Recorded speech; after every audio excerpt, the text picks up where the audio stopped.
وہ رات تھکان کے مارے صوفے پر ہی سو گئی تھی۔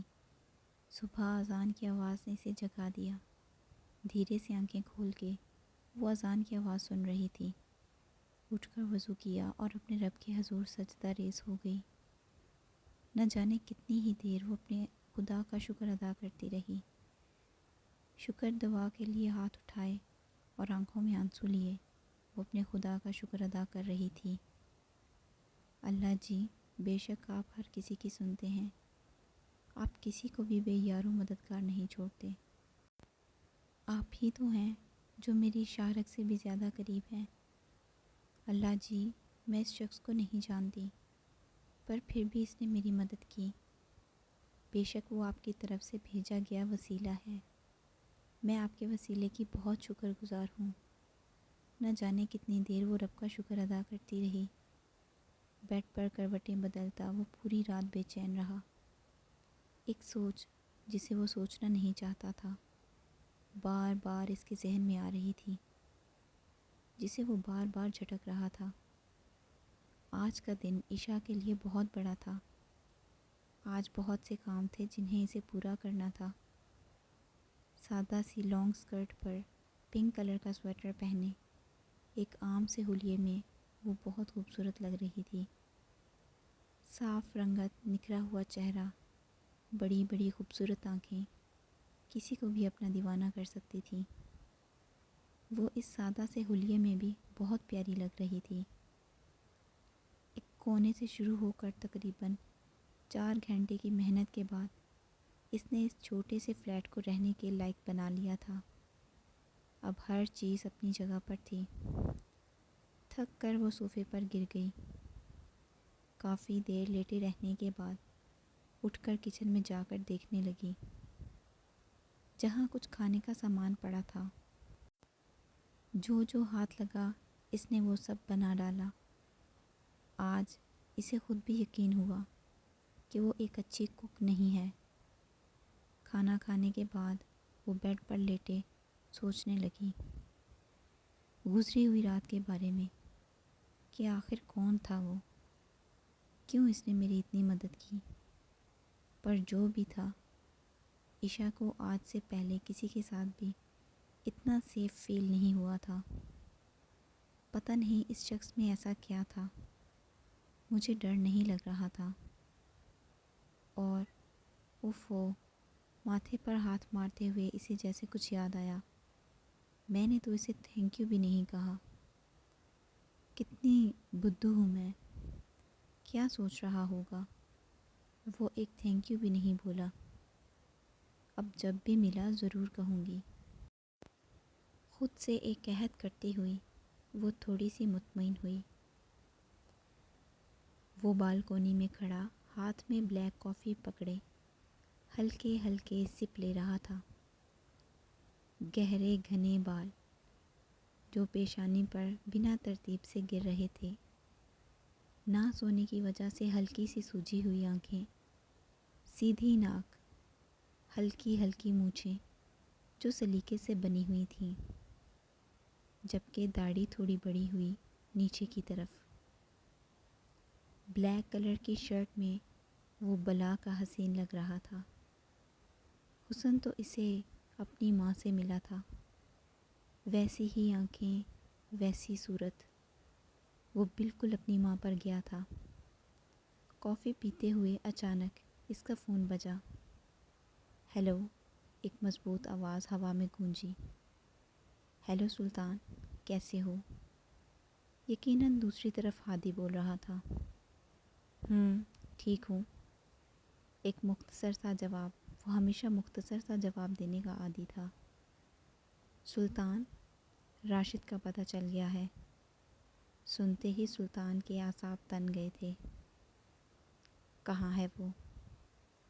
سلطان نے بات کی وضاحت دینی چاہی۔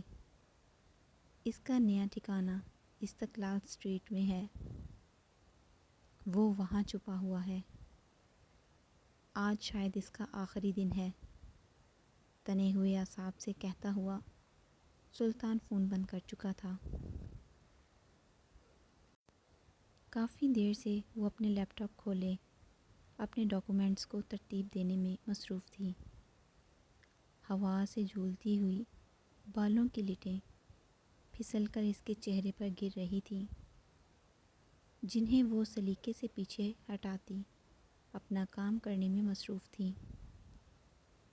آج وہ اپنے ڈاکومنٹس کو پرنٹ آؤٹ کروانے جا رہی تھی تاکہ کہیں جاب کے لیے اپلائی کر سکے۔ ظاہر ہے یہاں رہنے کے لیے اسے کوئی جاب تو کرنی ہی تھی۔ عشا کے لیے شاید زندگی کی مشکلات شروع ہو گئی تھیں، پر اسے ہر قدم پر ہمت کا مظاہرہ کرنا تھا۔ اپنی زندگی کی ایک نئی شروعات کرتے ہوئے وہ اپنا ریزیومے ہاتھ میں تھامے جاب کی تلاش میں نکل گئی۔ وہ جانتی تھی کہ جاب ملنا آسان نہ ہوگا، پر اب کوشش تو کرنی ہی تھی۔ بلو جینس پر گرے کلر کی کلیل سکرٹ پہنے، بالوں کو پونی ٹیل میں قید کیے وہ سنبھلتی ہوئی سڑک پر چل رہی تھی۔ آج نہ جانے کیوں اسے سڑک پر چلنے میں بہت ہچکچاہٹ ہو رہی تھی۔ لوگوں کی نظروں سے بچتی ہوئی وہ نازک سی لڑکی 2 رات پہلے ہونے والی گھٹنا کو بھول نہیں پائی تھی۔ ایک کے بعد دوسری اور پھر تیسری جگہ جانے کے بعد جب کوئی رسپانس نہ ملا تو وہ تھک کر ایک بینچ پر بیٹھ گئی۔ کیا جاب ڈھونڈنا اتنا مشکل ہوتا ہے؟ اسے آج پہلی دفعہ لڑکوں کی کیفیت کا اندازہ ہوا تھا، پر اسے ہار نہیں ماننی تھی۔ اس لیے ایک بار پھر سے اٹھ کر ایک امید باندھے وہ چل دی۔ اس کے سامنے ایک گروسری ہال تھا۔ کچھ سوچ کر وہ اندر چلی گئی۔ وہ مرحبا کہتی ہوئی ایک آدمی سے مخاطب ہوئی۔ مرحبا مدام، اس نے جواب دیا۔ میں نے باہر نوٹس دیکھا ہے، یہاں ایک ورکر کی ضرورت ہے۔ جی آپ ٹھیک جگہ پر آئی ہیں، چلیے میرے ساتھ، وہ کہتا ہوا آگے بڑھنے لگا۔ وہ چپ چاپ اس کے پیچھے پیچھے چلنے لگی۔ تھوڑی دیر کے بعد وہ یہاں کے آنر کے سامنے بیٹھی تھی۔ مرحبا سر، وہ سنبھلتی ہوئی بول رہی تھی۔ مرحبا، سامنے بیٹھے ہوئے لمبے چوڑے شخص نے جواب دیا اور غور غور سے اس کے چہرے کی طرف دیکھنے لگا۔ اس کے اس طرح دیکھنے سے عشا کچھ دیر پزل ہوئی تھی اور ہمت کر کے بولی، سر وہ دراصل ابھی بات منہ میں ہی تھی، تو کب سے جوائن کر رہی ہیں آپ؟ وہ کہتا ہوا عشا کو حیران کر گیا۔ وہ آنکھیں کھولے اسے حیرانی سے دیکھ رہی تھی۔ دیکھیں میڈم، ہمیں ورکرز کی ضرورت ہے، تو اس کے لیے آپ سلیکٹ ہو گئی ہیں۔ کیا؟ عشا کو سمجھ نہ آئی کہ خوش ہو کے حیران۔ آپ سچ کہہ رہے ہیں؟ میرا مطلب میں واقعی سلیکٹ ہو گئی؟ یقین نہیں آ رہا۔ تو کب سے جوائن کر رہی ہیں؟ اس نے پھر سے پوچھا۔ میں پرسوں سے ہی جوائن کر لوں گی سر۔ تھوڑی بات چیت کے بعد عشا وہاں سے باہر نکل آئی۔ وہ سڑک پر کھڑی خوشی سے اچھل رہی تھی اور اسے واقعی جاب مل گئی تھی۔ کوئی نہیں تھا جس کے ساتھ وہ اپنی خوشی شیئر کرتی، پر اسے افسوس نہیں تھا۔ راشد، جلدی یہاں سے اپنا کام ختم کرو۔ مجھے لگتا ہے کہ انہیں پتہ چل گیا ہے کہ ہم یہاں ہیں۔ ایک ڈری ہوئی آواز سے ایک آدمی راشد کو سمجھانے کی کوشش کر رہا تھا۔ فکر نہ کرو، کسی کو نہیں پتہ، ہم یہاں ہیں، کہتا ہوا وہ ڈرگس کی پڑیوں کو ترتیب دینے لگا۔ یہ سارا مال آج کے آج ہی ہمارے اڈے تک پہنچنا ہے، اس لیے جلدی جلدی ہاتھ چلاؤ۔ وہ سختی سے اپنے ملازموں کو کہتا ہوا ہاتھ چلانے لگا۔ اتنی بھی کیا جلدی ہے؟ راشد نے ہاتھ روک دیے۔ ایک مضبوط آواز نے، راشد بہت فاسٹ ہو تم لوگ، اتنی بھی کیا جلدی ہے؟ تھوڑا سا خطرہ ہی تو ہے، تو کروا لو۔ ایک طنزیہ مگر مضبوط آواز میں کہتا ہوا سلطان اچانک اس چھوٹے سے کمرے میں داخل ہوا۔ بلیک ہوڈ اور بلیک لانگ کوٹ میں خود کو کور کیے ہوئے وہ اپنے سٹائل میں سب کو حیران کر گیا۔ راشد جو جلدی جلدی ہاتھ چلا رہا تھا، سلطان کو دیکھ کر سر سے پیر تک پسینے میں شرابور ہو گیا۔ سلطان، وہ بمشکل اپنے الفاظ نکال رہا تھا۔ اچانک ہوا میں ایک فائر کی آواز نے سب ملازموں کو زمین پر لیٹنے پر مجبور کر دیا۔ سلطان، مجھے چھوڑ دو، میں تو بس حکم کی تعمیل کر رہا تھا۔ راشد کانپتی ہوئی آواز میں گھٹنوں پر بیٹھا التجا کر رہا تھا، جبکہ دو آدمی گنز لے کر اس کے سر پر کھڑے تھے۔ اس کے ذرا سے ہلنے سے پھر سے ایک چوٹ سے نیچے بٹھا دیے جاتے۔ پچھلی دفعہ بھاگ نکلے تھے نا تم؟ میں نے تمہیں وارن کیا تھا، دوبارہ ہاتھ لگو گے تو جان سے جاؤ گے۔ ایک زوردار آواز نے ڈرتے ہوئے راشد کو مزید ڈرانے کا کام کر دیا۔ سلطان، آخری دفعہ چھوڑ دو، میں سب چھوڑ دوں گا۔ وہ پھر سے التجا کرنے لگا۔ کوٹ کی جیب میں ہاتھ ڈال کر وہ خوبصورت خنجر نکالتے راشد کی گلے کی بیچوں بیچ پھیرنے لگا۔ ایک جھٹکے سے وہ زمین پر گر گیا۔ اپنی کرسی سے اٹھ کر غصے کی حالت میں سلطان نے ایک کے بعد ایک خنجر اس کے جسم میں اتارنے شروع کر دیے۔ درد کی شدت سے چلاتا ہوا وہ اپنے ہاتھ پیر مارنے لگا، پر وہ سلطان ہی کیا جو کسی ظالم پر رحم کرے۔ خون سے رنگے ہوئے ہاتھ کپڑے سے صاف کرتا ہوا وہ کھڑا ہوا۔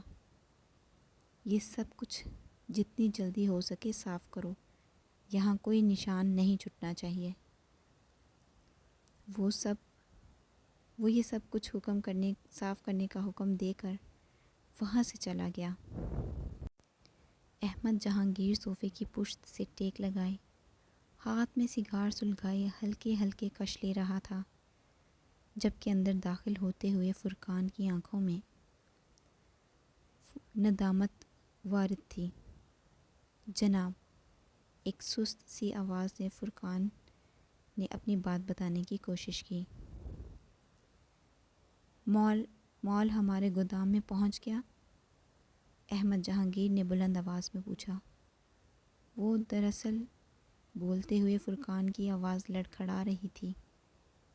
وہ دراصل جناب، سلطان نے راشد اور اس کے ساتھیوں کو قتل کر دیا اور سارا گودام جلا دیا۔ فرقان نے ابھی اپنی بات مکمل کی ہی تھی کہ اسے ایک بھاری ہاتھ اپنی گردن پر محسوس ہوا۔ تم ایک گودام کی حفاظت نہیں کر سکے؟ احمد جہانگیر غصے اور طیش کے عالم میں دھاڑ رہا تھا، اور فرقان کے گلے میں اپنے ہاتھ کی گرفت مضبوط کرتا ہوا وہ غصے میں اپنے ہاتھ میں پکڑا ہوا سگار دور پھینک چکا تھا۔ وہ فرقان بمشکل بول پا رہا تھا۔ ایک جھٹکے سے دور پھینکتا ہوا احمد جہانگیر زور زور سے دیوار پر مکوں کی برسات کرنے لگا۔ زمین پر پڑا ہوا فرقان اپنی حواس درست کرنے کی کوشش کر رہا تھا۔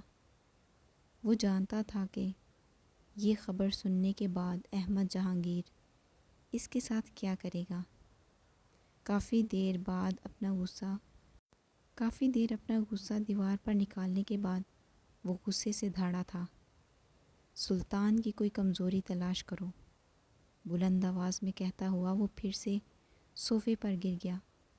مجھے وہ ہر قیمت پر چاہیے، ہر قیمت پر۔ مجھے اسے اس رات ہی مار دینا چاہیے تھا۔ اسے چھوڑ کر میں نے بہت بڑی غلطی کی تھی، وہ چلا چلا کر کہہ رہا تھا، جبکہ پاس کھڑے فرقان کو اس بات کا بخوبی علم تھا کہ ایسا ممکن نہیں ہو سکتا۔ سلطان ایک زخمی بھیڑیا ہے جو اپنی کمزوری کبھی کسی پر ظاہر نہیں ہونے دیتا، جو اپنے آپ کو مضبوط بنانے کے لیے اپنی ہر کمزوری کو جڑ سے اکھاڑ پھینکتا ہے۔ فرقان اپنی سوچوں میں گرا کھڑا تھا جب احمد جہانگیر نے اسے سلطان کی کوئی بھی کمزوری تلاش کرنے کا حکم دیا۔ وہ جانتا تھا کہ ایسا ممکن نہیں ہے، پر جی جناب کہتا ہوا اپنی جان بچا کر وہاں سے نکل آیا۔